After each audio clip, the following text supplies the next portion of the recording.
Hey everyone, Chris here with more stories in cardboard. Today we're going to do another episode of 5 cool cards to collect. That's where I kind of go through 5 cards in my collection and show those and give a little bit of background as to why I collect those cards.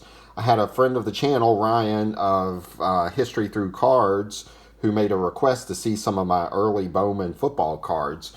For those that don't know, and I think I've mentioned it before, but I'm slowly working my way through completing all the 1948 through 1955 Bowman football sets, just because it's really my favorite era to collect for what I'm collecting. I am working on all of those, and for those that have not looked at his channel, I'll put a link to his channel in the description.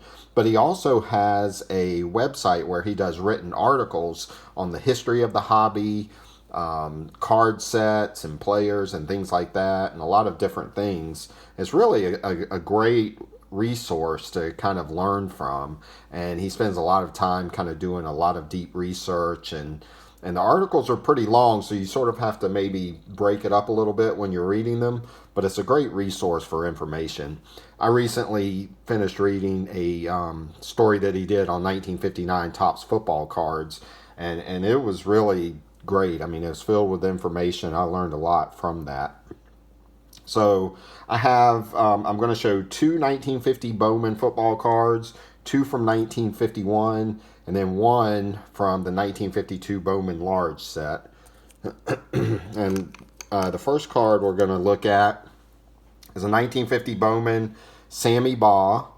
What I like about this card is just the color of that maroon jersey and the gold numbers and that old style football helmet, and just kind of the way the color of his uniform contrast against that light green background. I think is just a great piece of art to me. I really love that about this, and that's one of the things I love about those Bowman football sets from 1950, 51, and 52. Each card to me kind of has its own unique design because of the background color and the way they kind of make them go with the colors of the uniforms and things like that. So Sammy Baugh, he was instrumental in just kind of bringing the passing game, making it popular in the NFL during NFL football games. And not only was he a great quarterback, but he was also a great defensive back, and maybe one of the best punters of all time. And in an era when kind of a 50% completion percentage was considered a great season, in 1945 he completed 70.3% of his passes, which is just phenomenal. And I know a lot of people kind of respect Sammy Baugh and appreciate what he did, but I still believe he's kind of underappreciated. When you think about what he did in a time when he came into football and kind of, helped popularize the NFL. He came into the league in 1937 in a time when there were financial struggles. It was not a very popular game. And through kind of his more exciting offense, if you will, he was one of the pioneers, I think, that really helped kind of build it into a popular sport. And by the time he left in 1952, the NFL had become, it was on its way to really becoming a popular sport. The next card we're going to show is a 1950 Bowman card of Dick Horner. He played for the Los Angeles Rams from 1947 through 1951. And he played in 3 straight NFL championship games from 1949 to 1951, and the Rams won in 1951. Now, during this time, he was part of what was known as the Bull Elephant backfield. Now, this was a backfield of 3 fullbacks, a 3 fullback formation of Horner, Tank Younger, and Deacon Dan Towler. And they were kind of nicknamed that because they were kind of big guys and big strong guys, but they were also really fast. But this was just a great backfield. And then you throw in, they had tailbacks like Vitamin Smith, and then also Heisman Trophy winner Glenn Davis. Now this offense was really just a powerful offense. And in 1950, they averaged 38.8 points per game, which was a record, and it's a record that still stands today. Now, in addition, they had a two quarterback platoon system in which they had two Hall of Fame quarterbacks.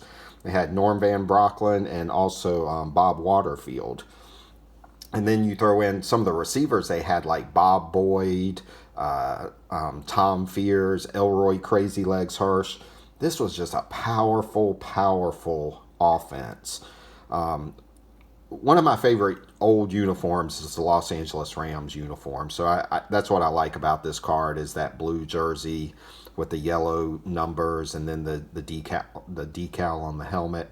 Also like the background with the Coliseum in the background there. Now, one thing that I think is the 1950 football season, and I personally like the 1950. I've kind of gotten to where I like the 1950 Bowman football set the best out of all the Bowman sets. And for me, a lot of that is because, well, number one, it's got a lot of great rookies in it.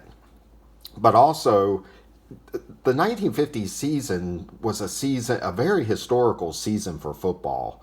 You had a lot of things going on. You had the merger from the old AAFC. You had the Rams and the Redskins were the first teams to have all of their games televised, both home and away. So you're really starting to see where this, to me, was really the beginning of the NFL becoming popular. And that's why I like these football sets from the 50s, is because these guys, to me, were the ones that really built the NFL. Now, the next card I'm going to show here is a 1951 Bowman Leon Hart. Now, he had a stellar career in both college and pro football. He played both offensive and defensive end in college and when he got to the NFL. Now, when he played at Notre Dame, and his teams never lost a game while he played for Notre Dame. They were undefeated every season. And he was a 3-time consensus All-American. Now, I personally think that this was a travesty that he was not in the 1955 Topps All-American All-Star set, All-American football set. But they left him off for whatever reason. In 1949, he won the Heisman Trophy and the Maxwell Trophy. And he was the AP Athlete of the Year in 1949, beating out National League MVP Jackie Robinson for that honor. Now, also, so he won the Heisman Trophy in 1949, but in 1947, when he was a sophomore, he also played a little bit of fullback, and plus he blocked being an end, but he blocked for Heisman Trophy winner Johnny Lujack in 1947. He was the number one overall pick in the NFL draft in 1950, and he played a big part in the Lions winning 3 NFL championships with both his offensive and defensive play. He was a two-way player. Now, this next guy, a lot of people may not have heard of before. This is another 1951 Bowman card of Otto Schnellbacher. Now, I'm sure there are people out there that are saying, I've never heard of this guy. Well, he played both football and basketball in college for the Kansas Jayhawks, and in college he played for the legendary Fog Allen. He was actually considered one of the best two-sport athletes that school ever had. He played in the NBA actually during the 1948 and 49 season. He only played 4 years in the NFL. Now, what you have to understand is a lot of these guys did not have long NFL careers back then because of the injuries, and the pay just wasn't that great, and it really wasn't considered much of a career. So a lot of these guys got real jobs, if you will, and only played a few seasons, and he's an example of that. He went into the insurance business and was a very successful business person in that regard. But he played a total of 4 years. He played 2 years for the New York Yanks and 2 years for the New York Giants. His career total was 50 games played in those 4 years. And in those 50 games, he had 34 career interceptions. That's pretty amazing. 34 interceptions in a 4-year career. And twice he led the NFL in interceptions. This is just a great looking card as it shows him getting ready to catch a football. You've got kind of the pink sky back there with the clouds and that great New York Giant logo right there. And then the last card is a 1952 Bowman Large Bob Waterfield card. Again, this card looks amazing to me. With that, you have a close-up of the player. You see the detail in the face there. You see that blue jersey with the yellow number 7, and you can really see a lot of the colorful detail in the helmet there. And then that kind of light purple background, and just a great looking card. And just the 52 Bowman set is a great design anyway. He played for the Cleveland Rams and also the Los Angeles Rams when they did move from Cleveland to Los Angeles. And he helped the Rams win 2 NFL championships in 1945 and 1952. He was a great all-around player, not only a great passer, but he was also a great punter and a great kicker. And he won the MVP in 1945. He also was the head coach for the Rams for a few years from 1960 to 1962. And he was also married to actor for a long time, actually, to actress Jane Russell. And he was also an actor and later a producer. So that's all I have today. Those are, again, 5 cool cards that I like to collect. And hopefully you got something out of this and you can appreciate some of these old Bowman sets and love them like I love them also. Take care, and we'll see you next time.